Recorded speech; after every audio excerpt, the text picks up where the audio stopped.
Estamos de regreso, un tema muy interesante y yo diría que hasta apasionante porque la verdad es que de aquí pueden salir cosas muy buenas para preservar vidas, tanto en niños, adultos mayores, y lo importante, insisto, es empezar en casa. Sabemos que a veces no se sabe qué hacer, o sea, qué hago, a dónde acudo, quién me tiene que ver.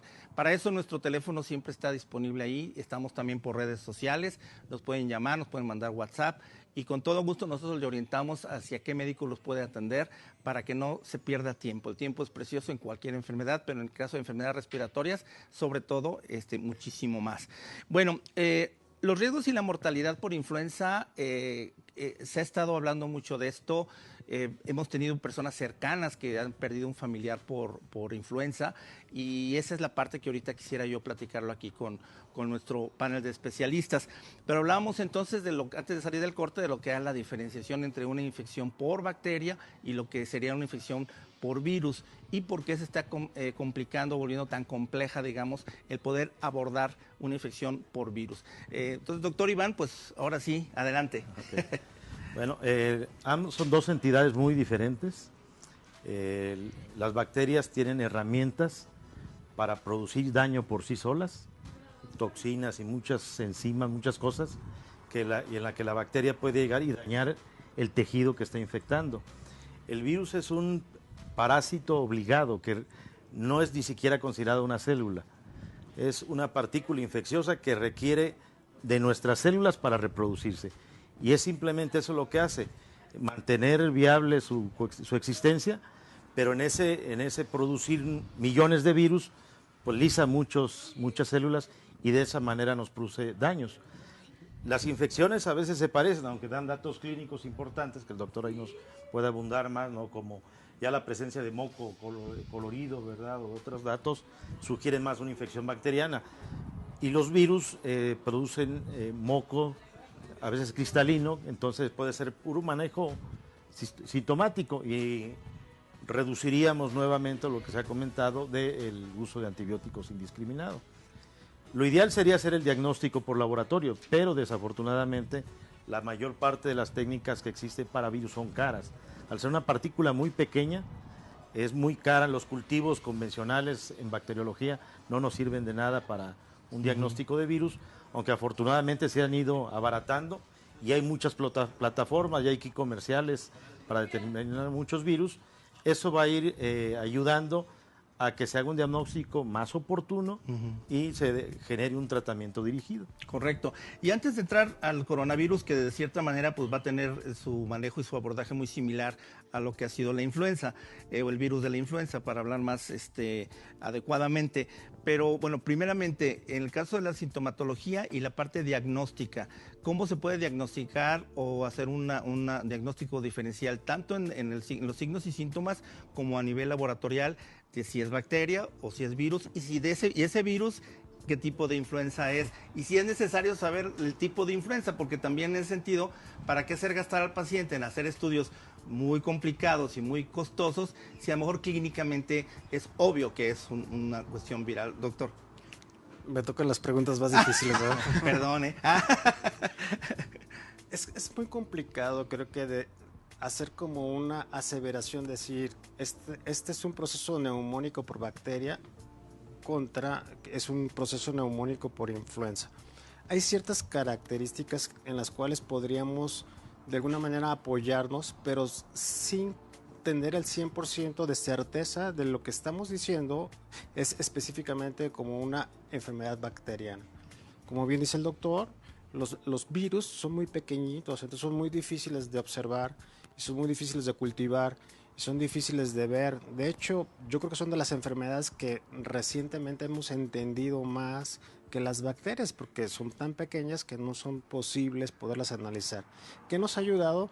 Ciertas reacciones de laboratorio que determinan que ciertas fracciones del virus los podemos como entender y visualizar, y entonces podemos diagnosticar enfermedades virales.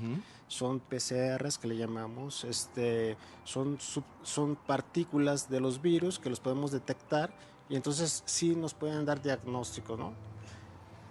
Yo creo que si tienen mucha fiebre, leucocitosis y datos de secreciones verdosas o cambia la parte de la secreción, nos ayuda mucho a pensar que es un proceso bacteriano. Se complica porque muchos de los virus secundariamente se infectan con bacterias. Entonces, la posibilidad de que tú tengas un virus y que al cabo del tiempo y de los días se compliquen con bacterias es alto. De hecho, la mortalidad en la enfermedad que aconteció aquí en México en el 2009, que estábamos hablando del H1N1, generalmente secundariamente se infectaban con bacterias. Entonces, por ahí nos dice que el diagnóstico de las partes virales es que tengamos cultivos negativos o que tengamos algunos estudios que determinen que las personas no tienen bacterias. Pero realmente en el día a día es complicado aseverar eso. ¿Qué significa? Lo que hacíamos en el 2009 es enfermedades que se parecen a la influenza. En ese momento iniciábamos tratamientos para los virus, para la influenza, porque también entendimos y aprendimos que entre más rápido iniciáramos el tratamiento, mejorábamos la mortalidad de las personas, acortábamos la enfermedad y acortábamos las complicaciones que llevaban a la muerte a las personas. Entonces no nos podíamos esperar tanto tiempo para hacer diagnósticos e iniciábamos el tratamiento. Más a la clínica. Más a la clínica. De hecho, las pruebas rápidas que en su momento eran como muy útiles y nos ayudaban, nos daban falsos positivos. Y entonces por ahí decíamos, no tiene, nos esperábamos y se complicaba. Entonces iniciábamos tratamiento para este tipo de enfermedades y creo que eso fue una muy buena práctica de hace tiempo y actualmente. Creo que iniciar prontamente con un tratamiento para el virus mejora mucho la mortalidad de las personas. Ahora, las bacterias como tal, pues sí necesitarían imágenes radiográficas como más específicas para determinar que las personas tienen neumonías. Hay cambios radiográficos que sí nos ayudan a delimitar como esas características. También hay enfermedades que de alguna manera nos dicen que son predisponentes a ese tipo de infecciones, ¿no? A lo mejor tienen diabetes, a lo mejor tienen una infección en otra parte del cuerpo, secundariamente se infectan, o por ejemplo, hay neumonías que les llamamos como atípicas, ¿no? ¿Por qué atípicas? Porque no es común que se presenten en todas las poblaciones y entonces hay factores que nos ayudan a nosotros como hacer el diagnóstico. Claro. Hay un punto que igual no sé si cabe o no y no creo que sea muy complicado tampoco, pero yo siento, a veces hay algo que no se ve y hablábamos de personas que están, por ejemplo, inmunosuprimidas de alguna forma.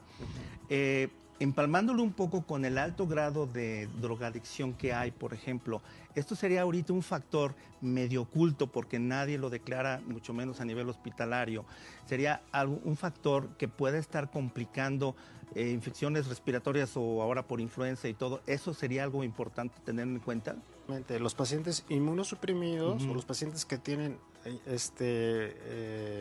drogadicción o adicción a drogas intravenosas, sí, claro, tienen la mayor posibilidad de tener infecciones virales como VIH, exacto, o hepatitis B, y eso puede generar predisposición a neumonías diferentes todavía a las que dijimos ahorita que eran adquiridas en la comunidad, que son mucho más agresivas. Porque aquí, hablando un poco a favor del virus de influenza, doctor, y en la parte epidemiológica, probablemente entonces los efectos, también los factores concomitantes en un paciente que está debilitado, que no está, fortalecido su sistema, a lo mejor es lo que está llevando la muerte a muchos pacientes y se le achaca que la influenza está matando a pacientes. Entonces, está el factor tiempo, que es, por supuesto. La otra es que me imagino, doctor, que tú cuando nos comentas esto, tu mente está en un hospital, ¿no? O sea, el paciente está hospitalizado, está canalizado, etcétera. Aquí en ese sentido lo que yo quiero transmitir es que en casa no hay que dejar que ese paciente se complique, porque esto entonces complica a las instituciones como la Secretaría de Salud, que de repente le llegan de golpe y porrazo 20 o 30 graves. Entonces dices, ¿por qué vienen hasta ahorita? ¿No? ¿Por qué no llegaron uno a uno? ¿No? Entonces aquí creo que todos tenemos que poner nuestro granito de arena, ¿no? Y la epidemia que en un momento dado se puede pensar ahorita, en este momento, con gripa, influenza, etcétera, y de lo que estamos comentando, desde tu plataforma, de tu visión, ¿qué opinas, doctor? En el arte de la medicina la clínica, el contacto paciente-médico es indispensable. No puedes hacer un diagnóstico por WhatsApp, por llamada telefónica. Como bien decía el doctor, y estos factores de vulnerabilidad que tú comentas, no solamente la edad, no solamente su estado de nutrición.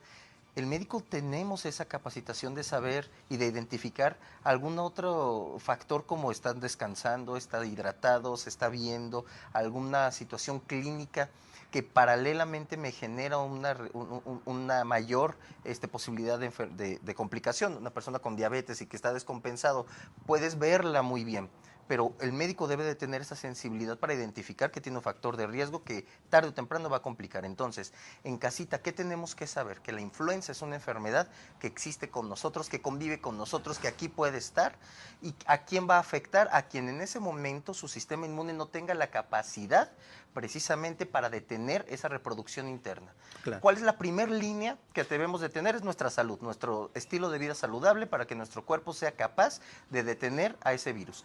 ¿Cómo le podemos ayudar a nuestro cuerpo? A través de la vacuna. Entonces, en esos grupos de mayor vulnerabilidad, adultos mayores, niños menores de 5 años, mujeres embarazadas, personal de salud, personas con enfermedades crónicas, metabólicas, sobre todo descompensadas, diabetes, enfermedad renal, en ellos hay que darles ese empujoncito extra también con la vacuna. Claro. Estar bien descansados, estar bien hidratados, consumir alimentos ricos en vitaminas A y C, principalmente en su fuente natural, y de esa manera le ayudamos al cuerpo. A pesar de eso, si llega una enfermedad, ¿qué es lo que tenemos que hacer? No esperarnos hasta que llegue una neumonía o hasta que tenga dificultad respiratoria. No automedicarnos, como dice el doctor Iván. ¿Qué tenemos que hacer? Tenemos que ser autoconscientes. A diferencia de la gripe estacional, la influenza tiene clínicamente una diferencia. Agrava y se agudiza en muy poco tiempo. Y lo vemos que en 2 días, doctor, 1 a 2 días, cuando tú normalmente una gripa ya empieza como que a resolverse, sí. En influenza el ardor de garganta, la fiebre, dolor de cabeza y tos permanecen y se van haciendo cada vez más fuertes. Repito, fiebre, dolor de cabeza, tos, y esta tos que de repente te cuesta trabajo volver a retomar el suspiro, ¿no? Entonces, en ese momento empiezas a sentir obviamente el cuerpo cansado y como raro, ¿no? La misma gente te dice, yo, a diferencia de la gripa que normalmente me da, esta la sentí más fuerte. Más fuerte, sí, cierto. Esa, señoras y señores, esa es la influenza. ¿Sale? Okay. Cuando eso suceda, no hay que esperarnos un día más, por favor. Hay que acudir ese mismo día, manifestarlo, porque hablamos en un periodo de 12 a 24 horas, ya de cuando se están sintiendo así, que ya inician lo que es una dificultad respiratoria y claro. Ya un proceso para regresar, de retorno, más complicado. Entonces, no hay que automedicarnos, hay que identificar 1 o 2 días cuando esta gripa ya no va de salida. Tengo fiebre, tengo tos, tengo dolor de cabeza, me duele el cuerpo, eso es influenza. Y como dice el doctor, ya no es necesario ni siquiera una prueba. Ya. Estás en una época donde hay circulación de influenza y tienes estos síntomas. Ya son muchas cosas, iba la del claro. pato? Ándale como el pato, así es. Bueno, vamos al corte, doctor. De regreso, me gustaría que habláramos sobre lo que es la virulencia que pueden tener tanto bacterias, pero sobre todo, en este caso, me gustaría más la parte de los mismos virus. ¿Qué es la virulencia? La intensidad con la que produce la enfermedad o una enfermedad un virus. ¿Y por qué? Con los virus que tienen tantos subtipos, etcétera, creo que es muy complicado lo que podemos nosotros pensar en cómo abordarlo médicamente. Entonces, bueno, vamos al corte, no tardamos nada y regresamos aquí con el doctor Iván.